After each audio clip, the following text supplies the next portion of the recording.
It would be best if the annoyance went away now that everything has been resolved, right? Haha. Mom, you're right. That's exactly what I was thinking. That's resolved now. I'm divorcing you, Dorothy. Kindly depart immediately. I helped with loan repayments, was married, had to live with my in-laws, and yet I was suddenly treated like a bother and was going to get divorced. My mother-in-law and husband made all of the decisions alone and purposefully finished the majority of the processes before telling me. I could resist all I wanted, but they would not listen.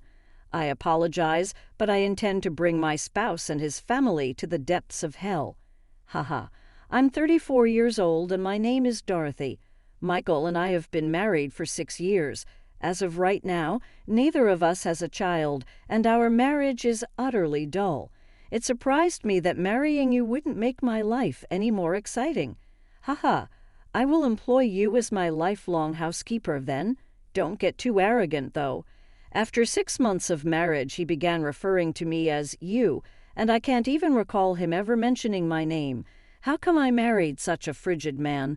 When I think back on the past, I can't really recall why I married him. But my hubby used to be so much more nice, considerate, and trustworthy. Coming from a low-income background, I had always assumed that getting married would keep me out of debt. So I wouldn't consider dating a man who would even occasionally gamble. I can't seem to break free from my old frugal tendencies, even after starting a job and graduating from high school, so I tend to overthink things. My spouse thought I was frugal and wise, even when I was purchasing new things, which may have been a factor in his decision to marry me. Sam, how much money do you have saved up? You don't care about style or luxury, correct? Haha. We might possibly have similar financial values, in my opinion. He said things like this all the time. It was a blessing for me to have matched financial values, because I had always feared living in poverty. However, upon further reflection, it was impolite to inquire about funds, much less to remark in passing that a woman has little interest in fashion. Inquiring about someone's savings is impolite. In addition, it is disrespectful to presume that a lady has no interest in fashion. I still had hope back then that my insensitive spouse would come around. We made the decision to wed after less than a year of courting. Soon after our marriage, the topic of our unanticipated cohabitation came up for discussion. I have something I want to discuss with you today, Dorothy. Be not alarmed. Haha. With a sly smile on his face, I sensed that he had awful news to share, and sure enough, it was a disastrous notion. We actually made the decision to live together at my mom's place after talking. We're relocating because the lease on this apartment expires next month, and you know she can't manage without me. He told me this as if he and his mother had already made up their minds, disregarding my viewpoint. Hold on, wasn't that a little bit abrupt? My place of work is quite a distance from your parents' residence. I honestly opposed because I didn't want to live with him. But he was adamant. The decision had already been made. His mouth opened and closed every time, saying, "Mom, Mom." To be honest, that was unsettling on its own. What surprised me more, though, is that the house is inconvenient and a little small for 4 people. In addition, my sister pays us frequent visits, so we're borrowing money to do renovations. Haha, he didn't even ask me before taking out a loan in his own name. You have to be joking. Are you thinking clearly? Living with the in-laws and his sister's constant presence is just not feasible. Following a string of incredible anecdotes, my spouse made yet another startling declaration. For this reason, you must resign from your position. You will now have to look after my parents as well as myself as my bride. I will, however, permit you to work remotely if you so choose. Haha. For me to completely comprehend and absorb the scenario, everything happened too quickly and in one direction. Why are you acting in such a self-centered manner? You're not giving my feelings any thought at all. What? Why should I take into account how you feel? Haha. Since I'm the family's head, I get to make the decisions, right? Here I was supposed to throw them all away and become a housewife, but I had ambitions for work that would take years to complete. Though I could understand his point in part, I was surprised that this would occur within a year of marriage. Naturally, I stated that this wasn't what we had agreed upon and flatly rejected the suggestion. But no matter how much time we spent talking, the topic never came up. My husband warned, "The family will suffer if you continue to be selfish," once he saw how determined I was. "Since you are to blame, what action are you going to take?" Amazingly, he said, "If that happens, we'll have to ask your parents for help." I was astounded that he would consider including my parents in this. My parents were getting older, but my patience with my husband's arrogance has entirely run out. I had no choice but to agree, as I felt like our family was being held captive, and I didn't want to scare my parents. "If only you would listen to me as well as your mother." "Right." "Ha. Not a single issue, not even one.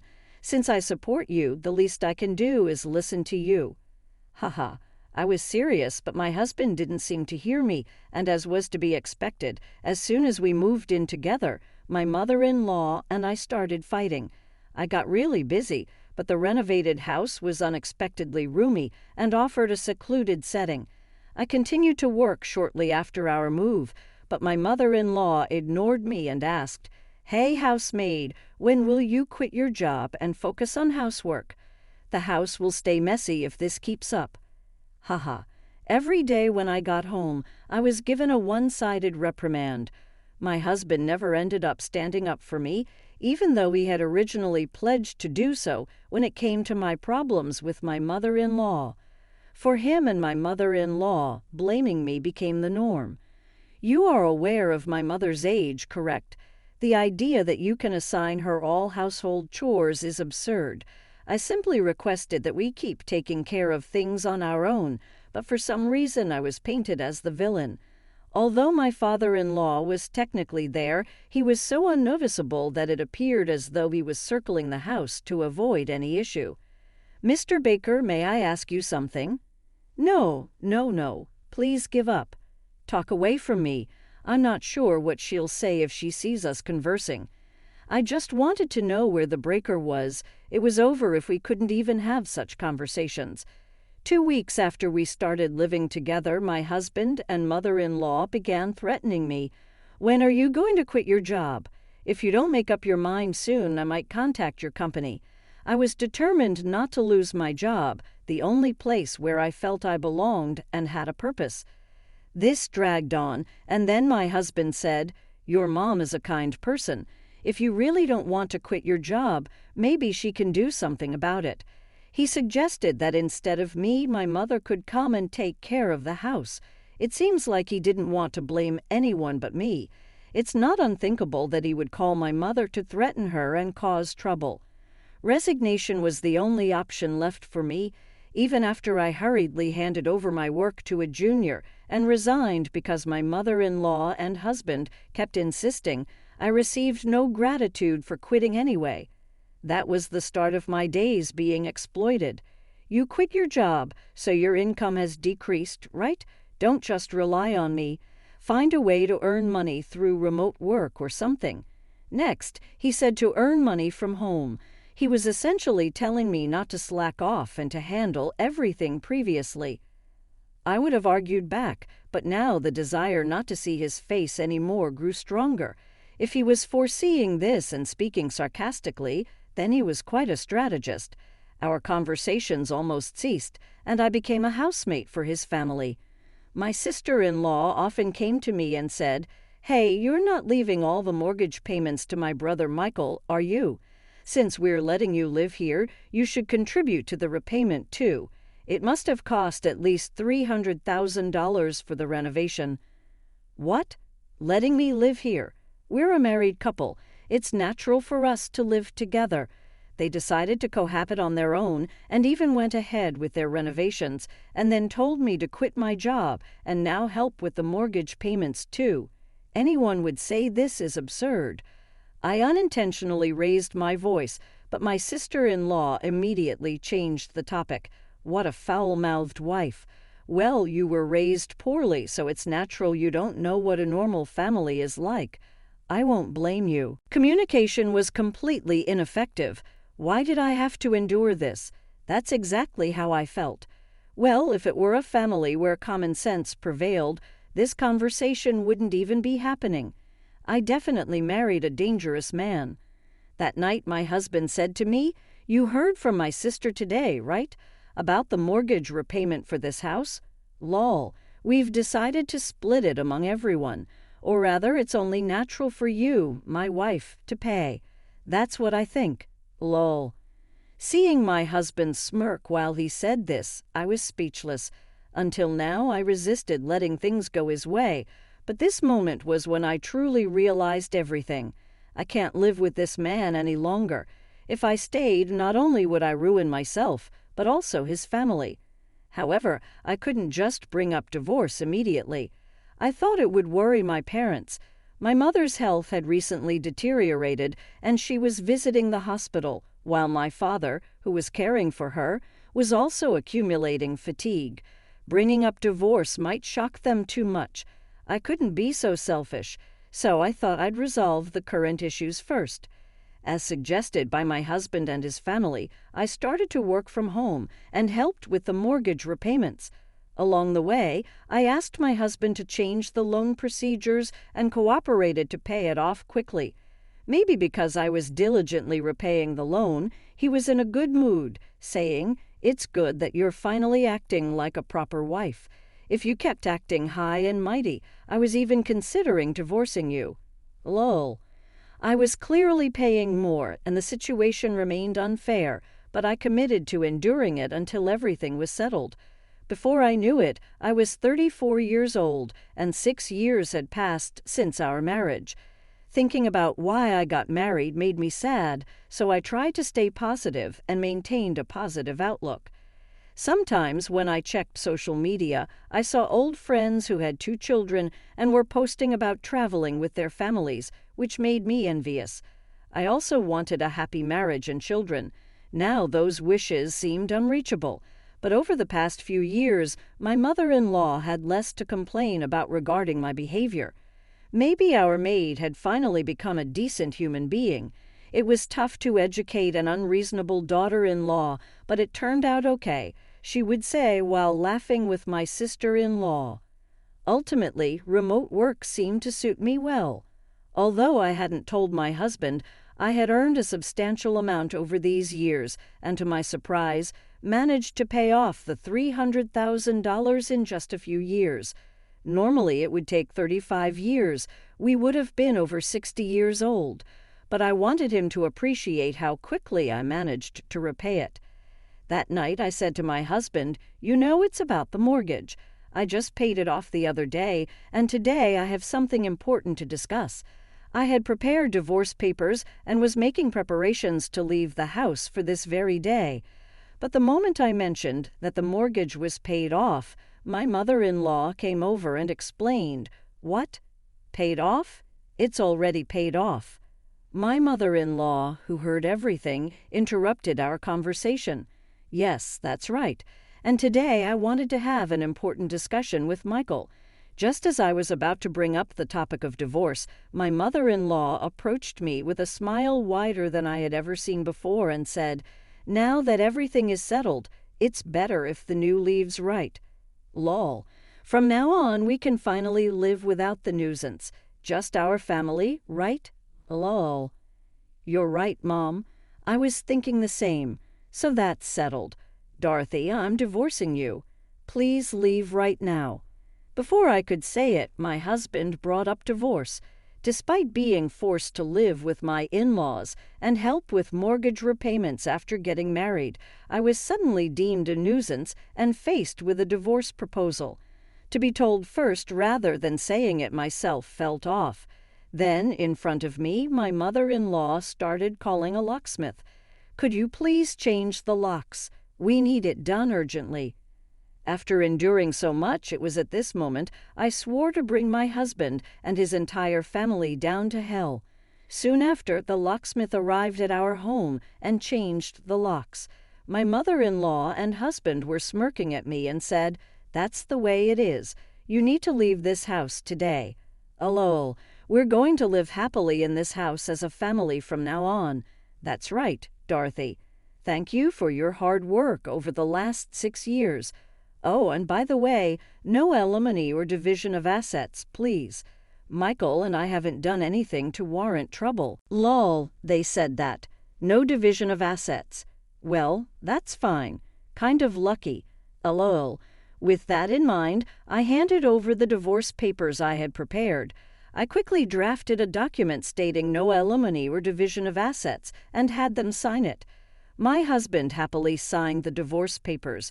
My mother-in-law watched him sign, and from the corner of the room, my father-in-law quietly observed everything. Thinking that I could finally say goodbye to these people was an exhilarating feeling. I quickly packed my belongings and left the house with the signed documents. I could hear cheers and clapping from inside the house, but honestly, those words should be coming from me because from now on, the tables were going to turn. Lol. After leaving the house, I immediately went to submit the divorce papers and then straight to the real estate agent. I had already visited the real estate agent several times before and started preparations on that end. Mr. Carter, the agent, had an aura of a true professional, understood everything I was planning to do, and took immediate action. A week after I left the house, sure enough, I received a call.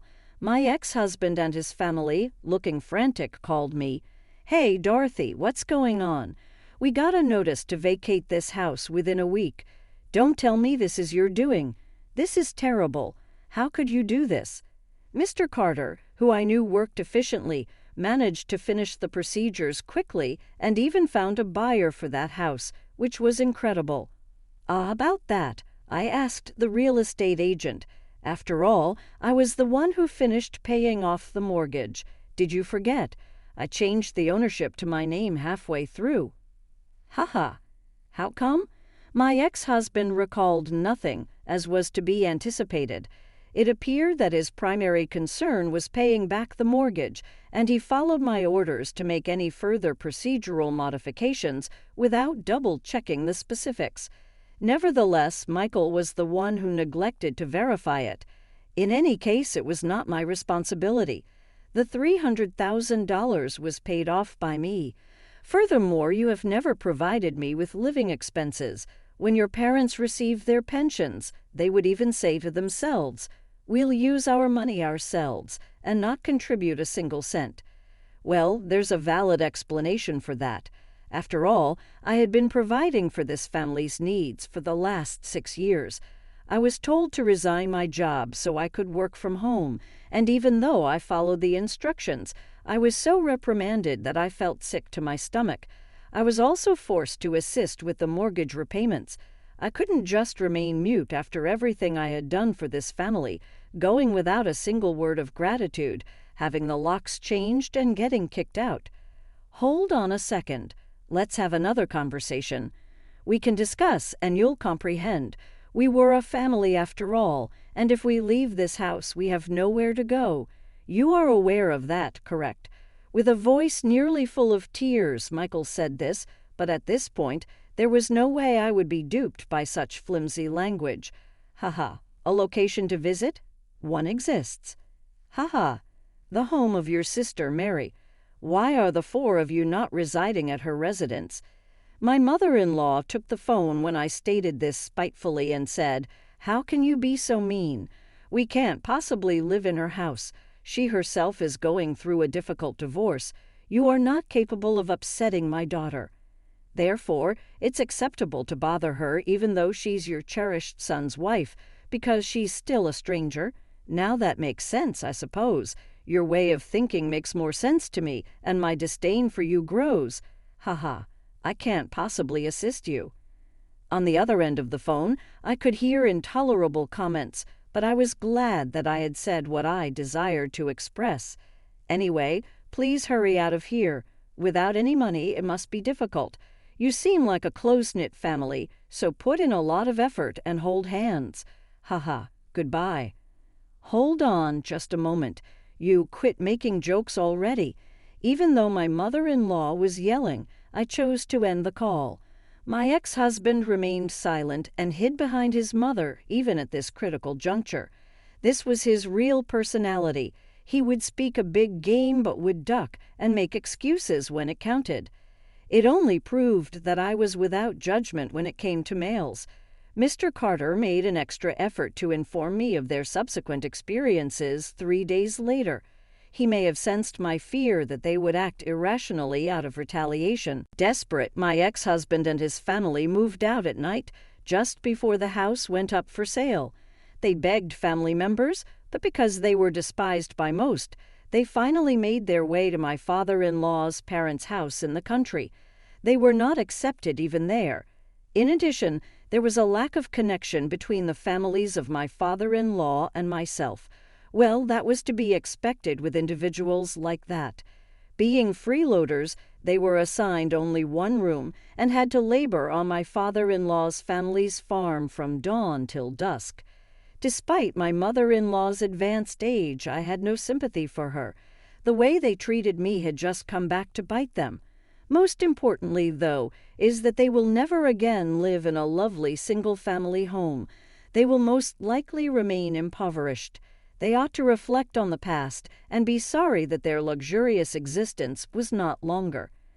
In any case, I'm glad there was no asset separation. A person who can pay off $30 million in 10 years is, after all, capable of coming up with a lot of terrible ideas. I was fortunate that my spouse lacked intelligence. For my part, I was lucky to land a job right away. My former workplace seemed to have heard about my divorce and move out somehow, and they got in touch with me. My coworker said, "Without you, Dorothy, the workplace just doesn't function," and it seemed sincere. It felt like luck was on my side to be able to pick up where I left off in my profession. There was a man in the somewhat reorganized team at work who seemed especially worried about me. Being around him made me realize that maybe it wasn't such a bad idea, even if I had previously thought I was done with things like that. I'm now leading a happy life that includes both my personal and professional lives.